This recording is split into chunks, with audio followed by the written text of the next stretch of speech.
So I never thought that I would be saying these words, but Trump in his interview with Elon Musk, that already is weird. He gave him a reason. Trump gave Elon Musk a reason to think that God exists in their conversation last night. In this video, we're going to talk about what that reason is that he gave Elon. But then I sat down toward the end of this video. I sit down with Father Kajetan Cuddy, who is an expert on the topic of divine providence, to sort of test Trump's argument. And then during that conversation, you guys definitely want to stick around through that whole thing, because toward the end of it, he actually convinced me that he's kind of right about this. You're giving me possibilities I hadn't considered before, and I don't like it. You need to stop. All right, let's get into it. So this happened actually toward the beginning of the interview, and this is what Trump said. Blood, I had more blood. I didn't know I had that much blood. The doctors later told me that the ear is a place that is... It's just so funny how he talks. I didn't know I had so much blood. A very bloody place if you're going to get hit.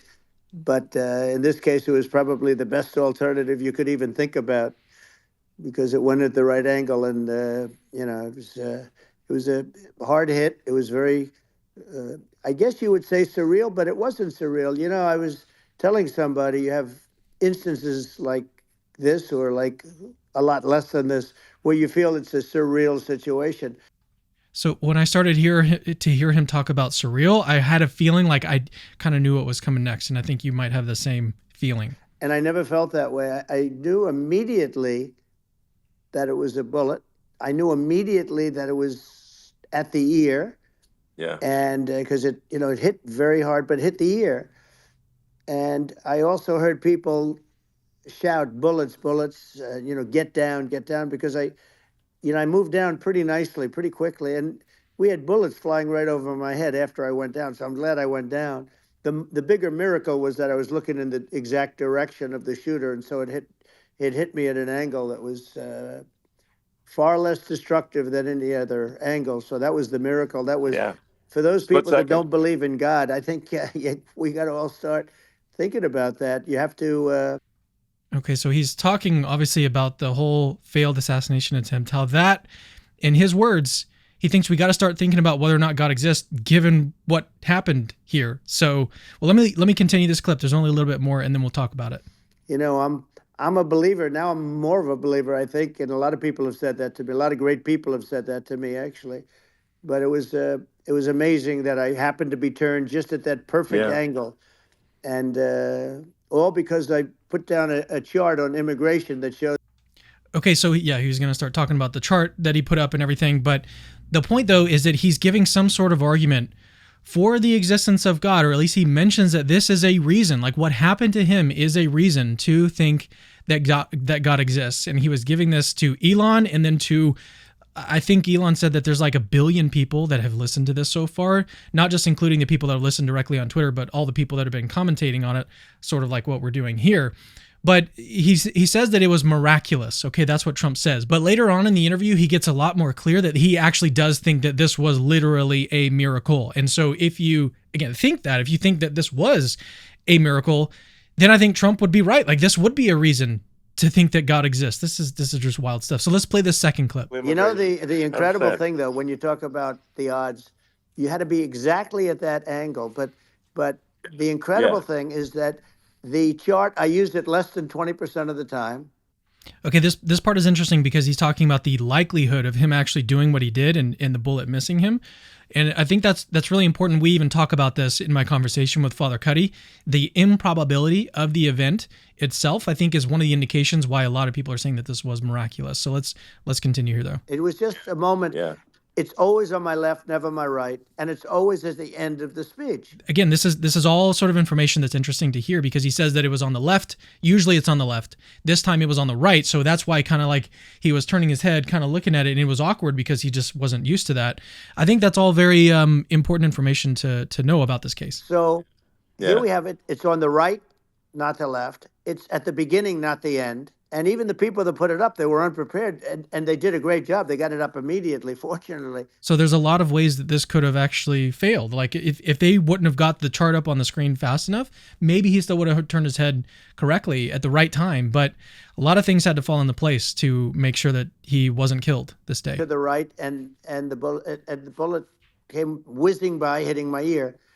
So it was amazing. But when you think of the odds of that, and Yeah, yeah, that normally you wouldn't use it. Normally I wouldn't have the thing, and then it would yeah. have been a very different story. It's very much I say an act of God. It's a miracle that it happened, and I'm Sure. honored by it. I'm honored by it. Okay, so he says, as you heard, he said that it was definitely a miracle, and then he says he's very honored by it. So I wanted to sit down with an expert to talk about this, because my initial thought when I first started to think about this entire issue is that no, this isn't actually miraculous, and this is based on a very common definition, at least in philosophy, of what a miracle is. But instead of sort of give that to you right now, I want to actually just share with you my interview with a guy named Father Kajitan Cuddy, who I recently came across. He's an amazing guy. One of the things you're actually going to love about him is his voice. He's just got such a beautiful, buttery voice. It's a pleasure to listen to him. On top of that, he had some really interesting things to say. As I mentioned at the beginning of this, he actually managed to change my mind on this issue. So here it is. And let me just give a quick introduction on who he is. Father Kajikan Cuddy is a Dominican priest and professor of theology at the Dominican House of Studies in Washington, D.C. He's also the general editor of the Encyclopedia of Catholic Theology. So here is my interview with Kajikan Cuddy. So Trump says that this was a miracle. Others say that it wasn't necessarily a miracle, it was divine providence. But then others still claim that it wasn't either of those, that it was just like pure luck. So before we get to our assessment, though, let's kind of get clear on the definitions of these three terms. I think that's going to kind of help us out in our assessment. So what is a miracle? What is divine providence? And then what is luck? And sort of what's like an easy way to understand the difference between these three? So in a word, a miracle is when something happens that is beyond or against the order of nature, natural causes, natural effects. So for example, in the case of a rock, what is a rock? What is its nature? It's something hard, heavy, granular, that is ordered to, inclined to falling to the center of the earth. And so if I pick up a rock and hold it in my hand and then release the rock and it falls downward to the ground, we wouldn't call that miraculous, because that's what rocks do. Rocks fall. That's proper to their nature. A miracle, however, would be when something goes against or beyond the order of nature. And so if I were to pick up a rock and then to release it and it were to go upwards or to float in the air, that would be something miraculous, because clearly there's a cause involved that's producing an effect, namely the rock floating and not falling down, which is not within the normal order of what rocks are and what rocks do. There's another cause intervening within it. Divine providence is commonly thought of as God kind of planning events and ordering contingencies, and that's true. That is a legitimate expression of divine providence. God provides. He orders people, things, events, circumstances. But he only is able to do that because of the first and primary meaning of divine providence. And that bespeaks the fact that God provides for things in their very being. God is very present to, intimately present to all things, from the highest angel all the way down to the lowest subatomic particle. God has imparted, according to his wisdom, his knowledge, the order and the nature of things that he creates. So to give a concrete example, let's say that I was traveling to Chicago, and at the airport, I, at the last minute, decided to eat not McDonald's or Chick-fil-A, but just to drink water. Because of that, I was free to arrive at the airport terminal in time because I didn't get distracted. The flight left a little earlier, and therefore I made my flight, my plane to Chicago just in time. We would say, well, God providentially ordered me not to sate my desire for food, as delicious as it is, but to get on my airplane. And that's all true, but it's true because God is involved in my intimate being. He was able to order all things because he was present in each of the individual things as ordering them. So to give a concise definition, the first sense of providence, the first meaning, is that God has created all things, food, my human personhood, and he holds them intimately in their existence and in their order.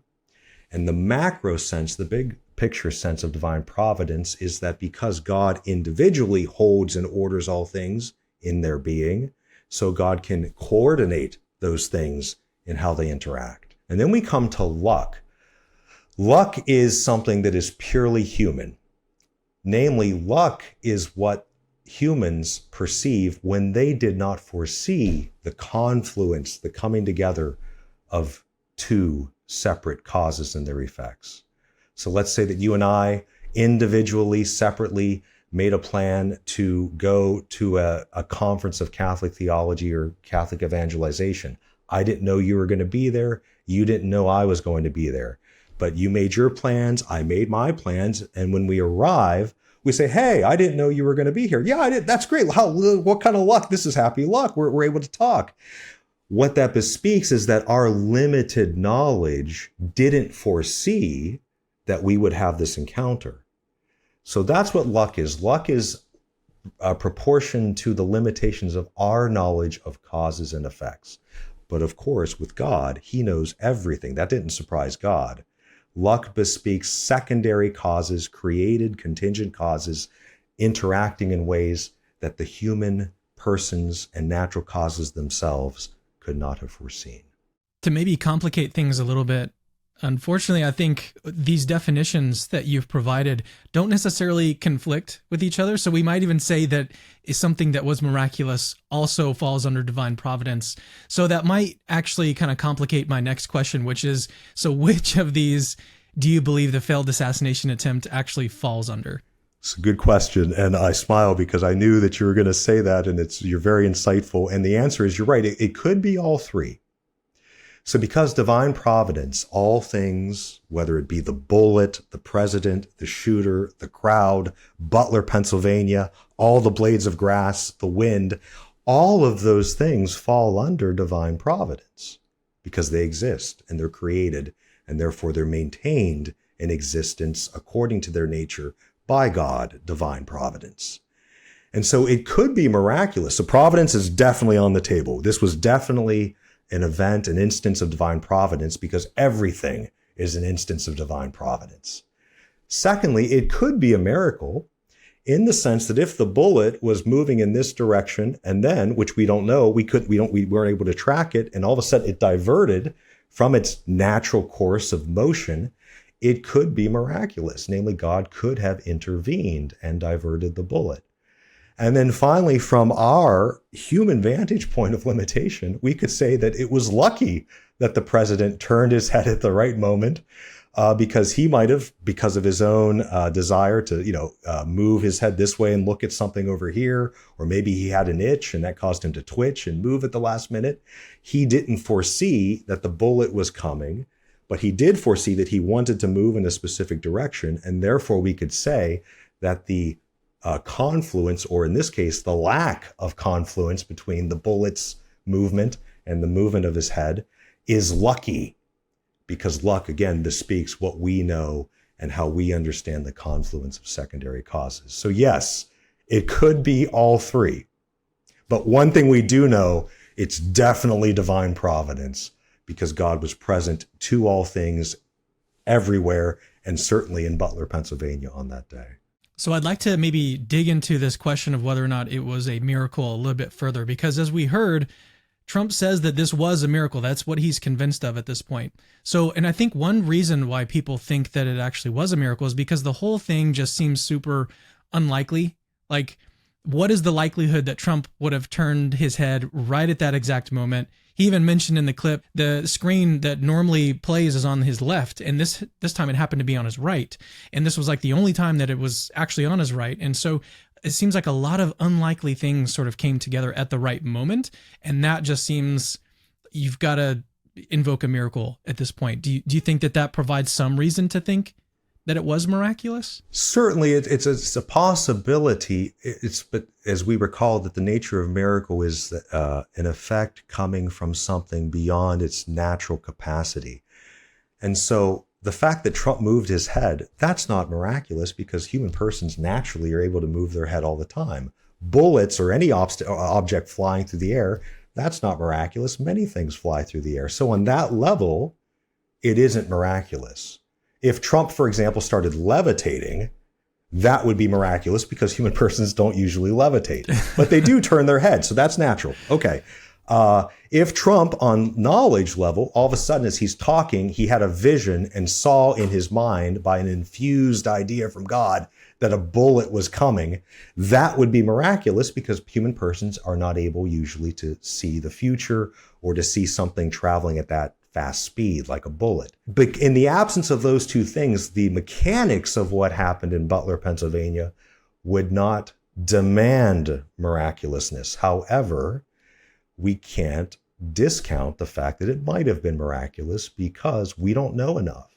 If, let's say that we could, this is ridiculous, but let's say heaven has a movie reel or, it's recording and we could hijack or hack into the heavenly, Blu-ray recording device and play back the bullet leaving the gun. And we saw that at the last moment, the bullet diverted this way versus that. That would be miraculous because bullets don't randomly divert unless God were to intervene. But unless we have that kind of knowledge, we can't make a certain determination that this was miraculous. You're giving me possibilities I hadn't considered before, and I don't like it. You need to stop. No. So I think this actually leads kind of to my next question, which is that, so if that were the case, suppose that the bullet was diverged at some point and we just haven't seen it. And obviously like there's no way to have been able to record something like that. So we don't know. But one big objection that people have to the view that this was a miracle is that a bullet nevertheless went and did kill somebody in the stands. And so our view, I think, of miracles that we get sort of from the Bible is that miracles seem to consistently align with good outcomes. So when Jesus performs a miracle, he's usually healing somebody or helping someone. Maybe he's performing some sort of exorcism. There's things that are happening that are good for the people involved. But in this case, yes, Trump's life was saved, but then also someone died. So does that count as evidence against it being a miracle? It could. That's a strong argument. It's an insightful question.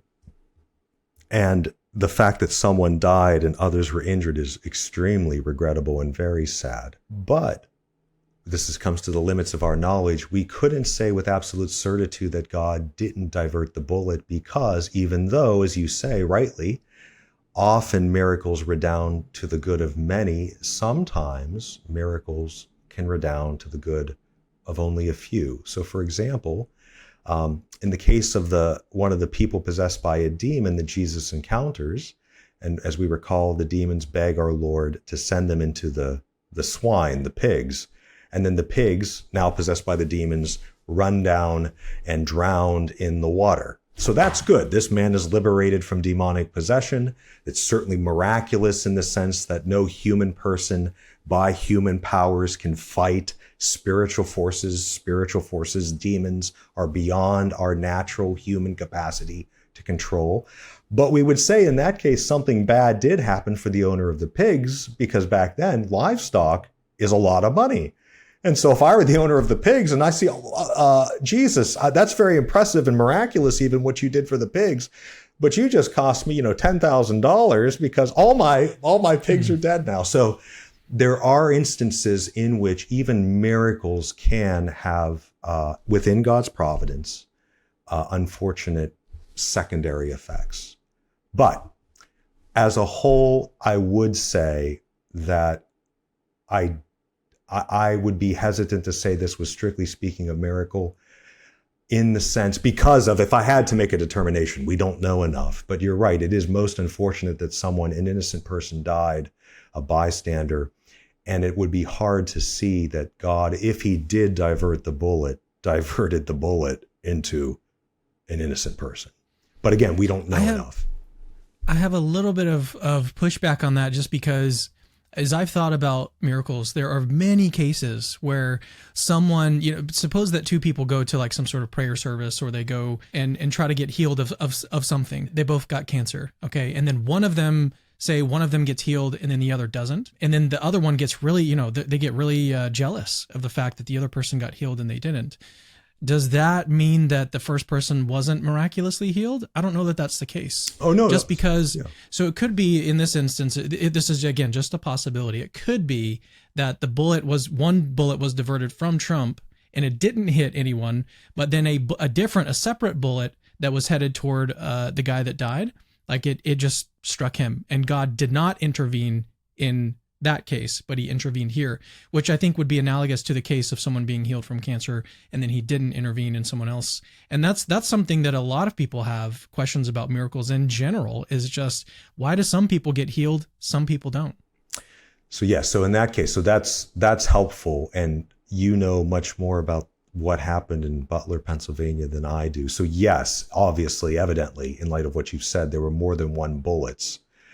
And if that were the case, then I think what you said absolutely applies. Namely, let's say bullet A was diverted from Trump's head, potentially, if it was a miraculous intervention and it went into the ground or other places. And a second bullet, unfortunately, the shooter missed and hit an innocent person. It would not be miraculous. Everything you say sounds very reasonable. And yeah, it does happen. This is the mystery of divine providence. God orders all things according to the good, but we don't see. It all comes down to human cognitive limitations. We are not God, and we won't see this side of heaven how everything coordinates to the good. And it is unfortunate. Yeah, it is possible for one person to receive a miracle of healing and another not. Why does God ordain that? Why did he permit it? Of course, God never causes evil directly in any way, and yet he does permit unfortunate things to happen. And all of those permissions and causes and the coordination between them fall within God's wise providential plan for all of reality. Yeah, we won't be able to know this side of heaven how everything coordinates providentially for the ultimate good, but it does. So one last question for you then is, given our uncertainty about whether or not this actually was miraculous, given our limits in knowledge, what do you think about Trump's claim that this event should nevertheless get us all to consider at least the likelihood that God does actually exist? I would 100% endorse that statement by Trump, but I would probably endorse it for reasons that are different from what Trump means, or at least nuanced. Namely, he's thinking that if the bullet was diverted or God intervened and moved his head, this shows that there's a God. But I would say to the former president, well, the fact that you exist, that you live, that you have a nature, that you move, that your heart beats, that there's blades of grass, that there's wind, the fact that anything is real and does what it does according to its nature, wind blowing, hearts beating, voices being able to speak, that proves God's existence. The very fact that you exist and act, Mr. Trump, or anybody lives, exists, and acts, proves God exists, because no one exists in and of themselves, and everything requires a mover who providentially orders and governs all things.